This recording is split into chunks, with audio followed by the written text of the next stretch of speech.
on Profit with a Plan podcast. This is where you can get some great ideas to create your most profitable small business.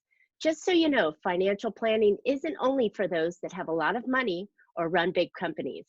A workable financial plan is for us everyday small business owners and professionals that want to make great financial decisions that lead to bigger profits.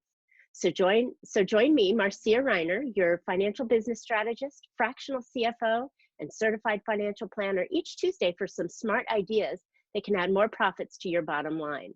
I help ambitious business owners grow their profits fast using a unique way of growing their income and spending strategically so that they produce bigger profits without killing themselves or chasing clients constantly. If you know of anybody who might be curious, share my podcast and let's chat to see how we can work together to create greater profits in your business.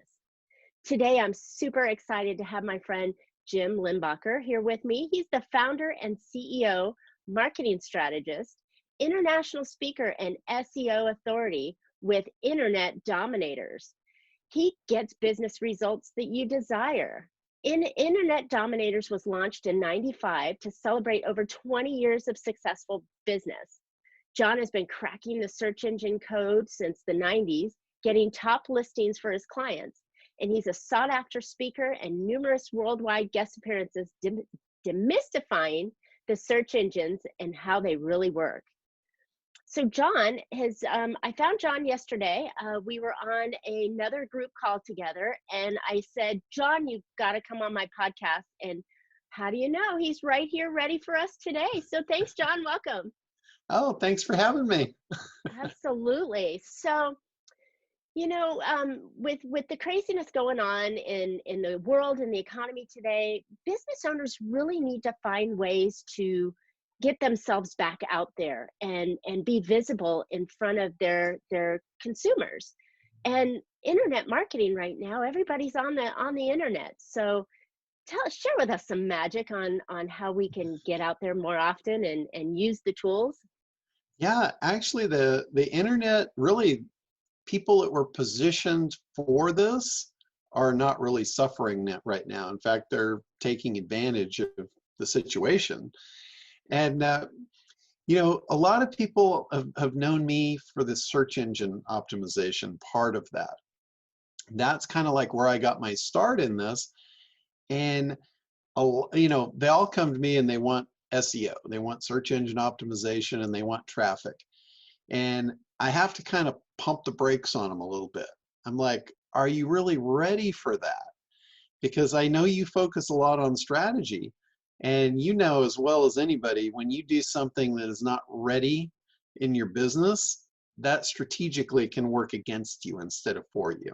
It can create a vortex going down. Exactly. So, describe to us really, I mean, we hear SEO and you know, we know, or at least I know in past it was tag words and things like that. Is it really still as simple as tag words? It's not. It has gotten much more complicated throughout the years. And when it first started, it really was. It was just the content on your site. That was all they gauged you by. And it was really easy back then. And then they kind of got to a point where they couldn't trust that anymore. So they went to popularity. And what I mean by that is, like, if other people link to your site as a reference, then they counted that as a vote for popularity. So whoever had the most votes won. And again, that worked for a long time, but that was, again, a very easy to game system. And the bigger search engines, especially Google, they don't like their system getting taken advantage of. Of course not. So it's been a war, you know, ever since day one. It's been a war between the guys like me that do the search engine optimization and the search engines trying to prevent themselves from being manipulated. So what happened was, a few years back, they actually made another shift and they added another layer of protection to this. And it's now the user experience. They're using machine learning, artificial intelligence, to figure out who belongs at the top now. And it's really been an interesting journey. So to say the least, I mean, you know, we're gonna have iRobot occurring here pretty soon. But yeah. what kind of things that trigger those learning capabilities? What? Well, what it's what let me kind of take a step back just so Okay. people can understand why the search engines do what they do. It's like they're trying to catalog every piece of information on the internet and make it so they're like kind of like a matchmaker. They're taking somebody that's looking for somebody or something and matching it up with the answer. So they have to figure out, what's the best match. Hmm. So they're matching a searcher with a result. And, for business owners, everybody wants to be there, right? They all want to be in front of everybody. Of course. Well, Google wants the best information to be the thing that gets matched, not necessarily the person that paid the most or figured out the most loopholes and tricks. So what they've actually gone to, when I talk about machine learning and artificial intelligence, what they're really learning and what they're trying to figure out is who provides the best user experience. And some of the stuff that they look for with that is when they put search results up, the click is their first clue. Okay. So let's say you get listed in the search engine and you're on page 1. There's 9 others to choose from, right? There's 10 on the page. You're one of the 10. They know just by virtue of the internet and the history of it, they know that about 34% of the people are going to click the number 1 listing if all things are equal. Okay. Like if every one of the listings is compelling, they all look good, that first one's going to get 34%. So when it doesn't happen that way, if the first listing doesn't get the clicks that it is expected to, Google's artificial intelligence assumes that it wasn't worthy. Hmm. So it drops it down and it takes the one that's getting more clicks and it puts it in the first spot. And it's looking to see, is it going to hold that 34% ratio or is it going to exceed that? If it exceeds that, then it's really hard to beat. Wow. So it's like a constant split test going on all the time. And then that's only the first ticker. So when they click, that's one thing. But Google's looking at what happens after the click. Did they bounce back and go to another site? Or did they stay there and consume the content and dig deeper and go on more pages? And then what happens at the end? Do they close the browser, which tells Google they got what they wanted? Hmm. Or do they go back and maybe refine the search? And it's like Google's watching their path. And they're trying to figure out so they can help the next person on that same journey. So when the next Interesting. person types that keyword in, they're watching what their behaviors are. So it's become a fairly complex game. So it's Sounds not like just, it. yeah, it's you really have to create good content now to win. Wow. So in that content, do you have how do you choose, I guess, where well, let me rephrase back. So my mind got scattered there for a moment. Something that kept hitting me when you said that you're the top person on the ranking of 10. Uh-huh. Every time I go on, I see that there are at least 5 paid advertising pieces above me. Correct. Now, when I'm talking about SEO, I'm talking about the organic results Okay. below the paid ads. So Okay. And there's how a many lot paid of, ads do they put on a page ahead of me? typically there's 3.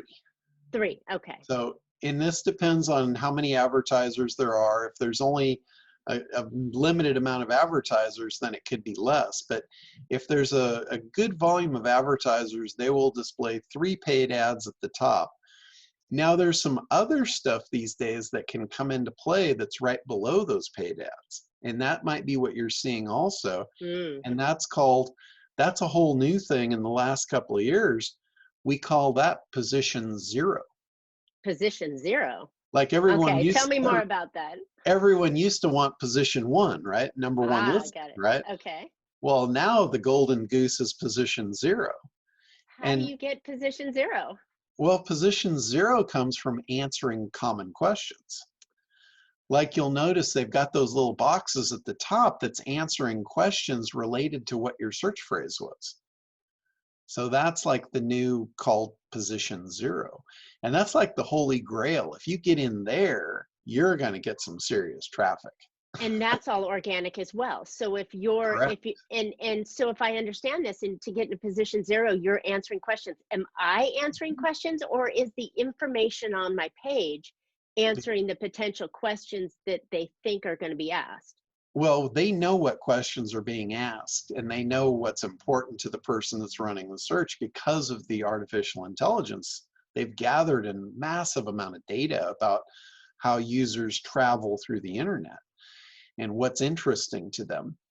Like they know if you type in how to play a guitar, they know you're looking for guitar lessons.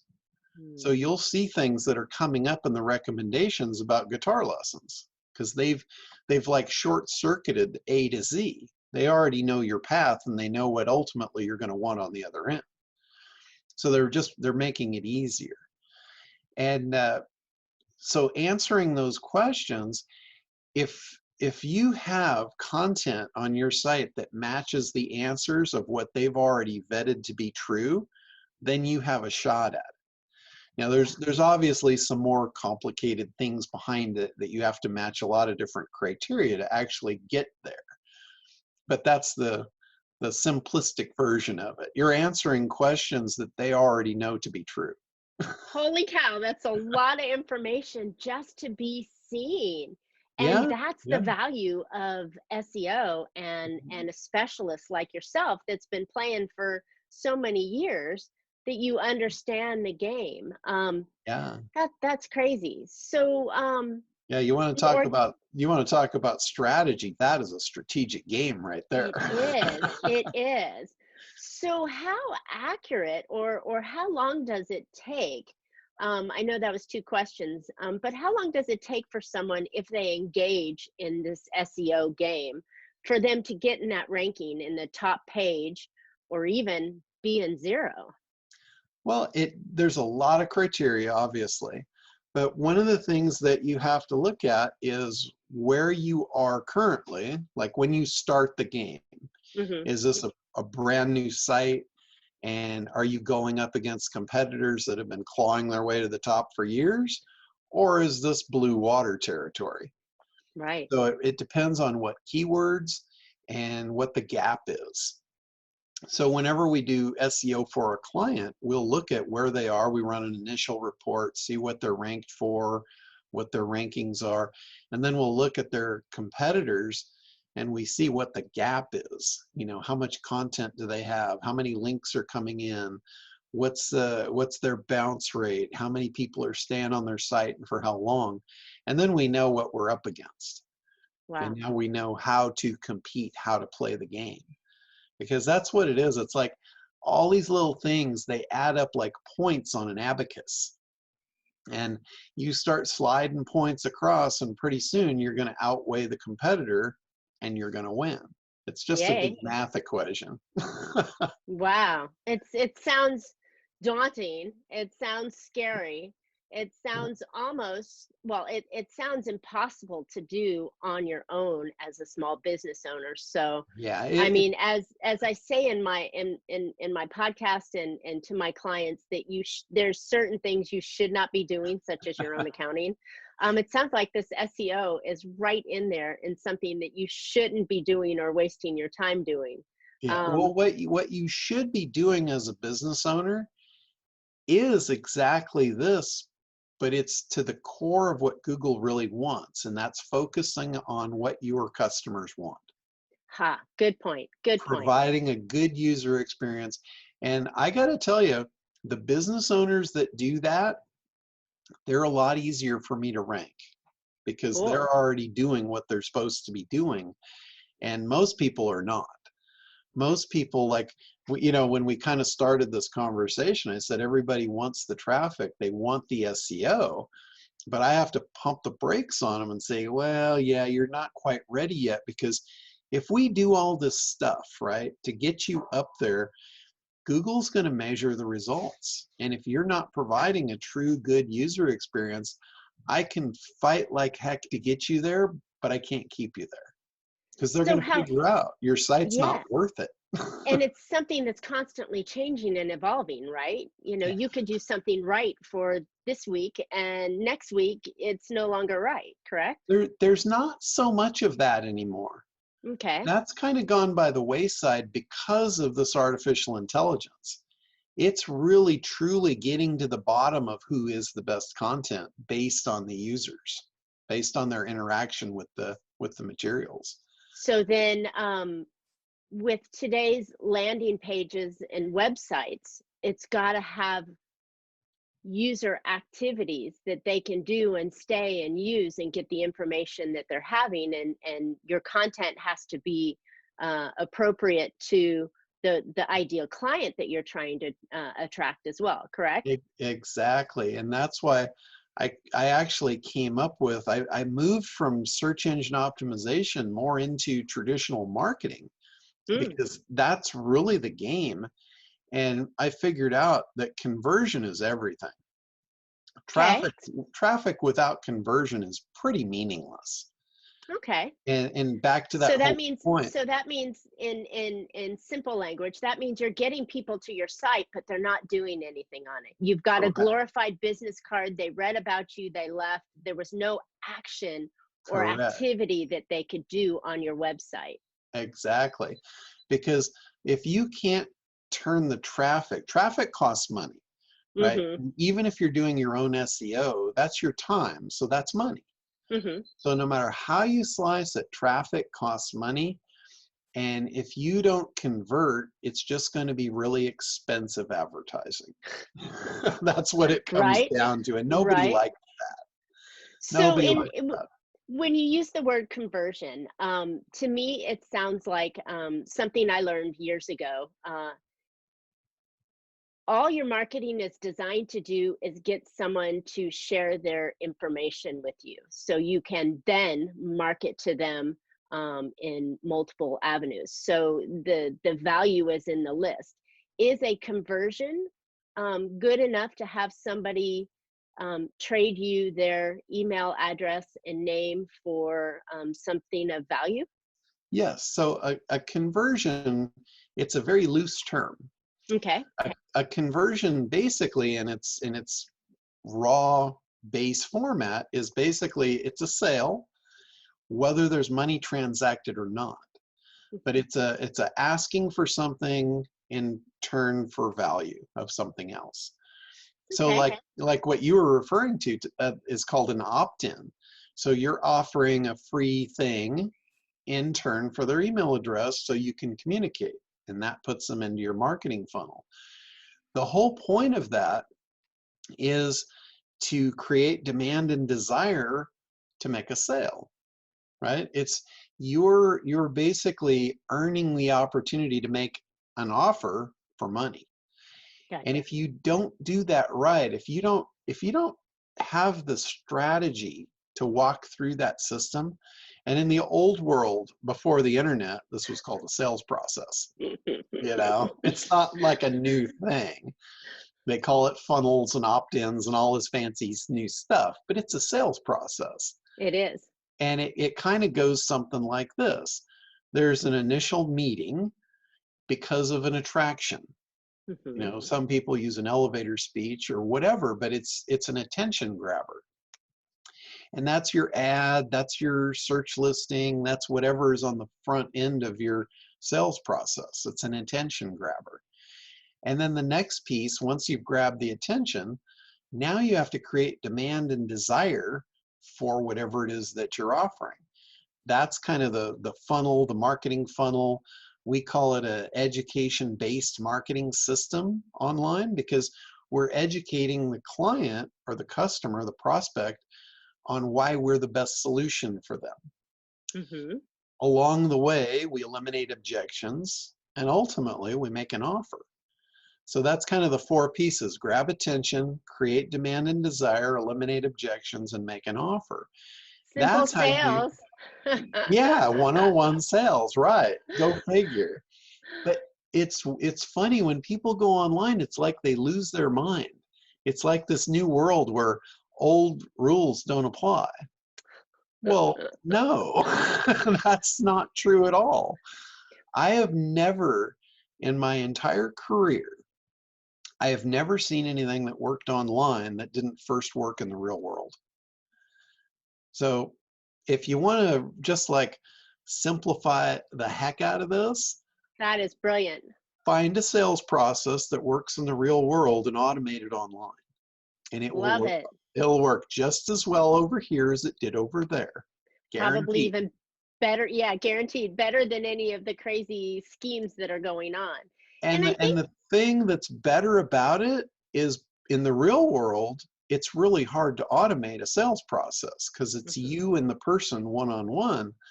On the online world, we can automate it. Right. So now you can replicate, you can expand. That's beautiful. Scaling is so important in any Yep. business that's going to make it grow. And even if you're a one person business, you only have 24/7 Mm-hmm. and you have to sleep. And so this automation factor is wonderful. So it sounds like if we take this and kind of loop it into a story, SEO is the way to get yourself seen. Marketing is going to have the message that you're going to have that's going to be attractive to somebody. But then we have to go back to the fundamentals and have a sales skill set and strategy that is going to get the client to click on the SEO, or Uh-huh. click on the button that's going to bring them to you. Then you have to have enough content and information in there to attract them. And before you can even say, hey, I have an offer or solution for you. And it Exactly. just, it's so big, but it's so simple. And it's the process and the plan and the strategies that you have to put in place to make it all work. And I love it Yeah. that you're just sliding that right into my wheelhouse and what my clients are hoping to gain, because they're trying to shove, so many of them are trying to shove the square peg into the round hole, Mm-hmm. Yeah. or trying to Yeah. cut ahead and say, well, I'm going to make an offer on SEO, or I'm not going to give you any value, and you're wondering why nobody's buying your $25,000 program. Exactly. Yeah. $25,000 You program. have to. It's funny the similarity between this whole process, the sales process, and the dating process in the real I world. was just thinking that you can't ask It's somebody to marry so them. Yeah, it's so similar. And even when you think about the first date, let's look at this from a conversion standpoint. When you're starting from scratch, you have to think about micro commitments. What's the smallest thing I can ask for to get a yes? Because that will lead to a bigger yes. So if you ask for too much right out of the gate, chances are you're going to get a no. And then it's game over. You're not on to the next date. You'll never get the first kiss, you know? I so love it. so like to give you a real world example of that. This goes down to the most base level I can think of. People put an opt-in box on their website and it says what they're going to get, but then it shows put your name and email address in here. So now the person has a multiple step process to figure out if they want to say yes or not. It's a complex offer Okay. because not only do they have to decide, do they want the thing, they have to decide, do I want to put my name in here? They're having to decide two things. So it's like asking, it would be like me asking you if you want to go out to dinner with me and I'll pick you up at 8. You're going like, well, do I want to go to dinner with him first? Do I want to get in his car? Do I want to be held hostage? No, probably not, right? Yes, but had you had asked one simple question like, would you like to have dinner with me? Then No, no, maybe someone would said, yeah, I'll meet you there. So then they're even, not trapped. yeah, even lower, like, hey, can I meet you at Starbucks for a cup of coffee? True. True. Love That's it. We're not low, getting married low, today. low level. So with the opt-in box, what you do, you take the name and email address off. You just put the button, yes, I would like that. Oh, And then oh, when they click it, we've already got the first yes, right? So then they're when they open click to it, it opens a box and says, great, where should I send it? love it. They've already said yes. So Love it. your conversions will go through the roof with that little trick. Yay. I think I'm going to put that into my program that I'm building right now. That's beautiful. Get them to say yes first. Yep. Love And it. I use an analogy of take the whiskers off the cheese. Whiskers off the cheese. The cheese looks really good till you see the whiskers behind it. You know, there's a cat sitting on the other side. Got it. Okay. I was sitting there going, there's no whiskers on cheese. If there's a That's cat great. behind it, there is. That's funny. That's funny. Wow, John, this has been so great. What I know you've got some amazing things going on. First of all, where can my listeners find you? Sure. I am at internetdominators.com, and I've got a thing on there. If you want a free 15-minute consult, I'll take a look at your online site, your sales process, whatever you've got, make recommendations. That's a pretty good way to get introduced to me.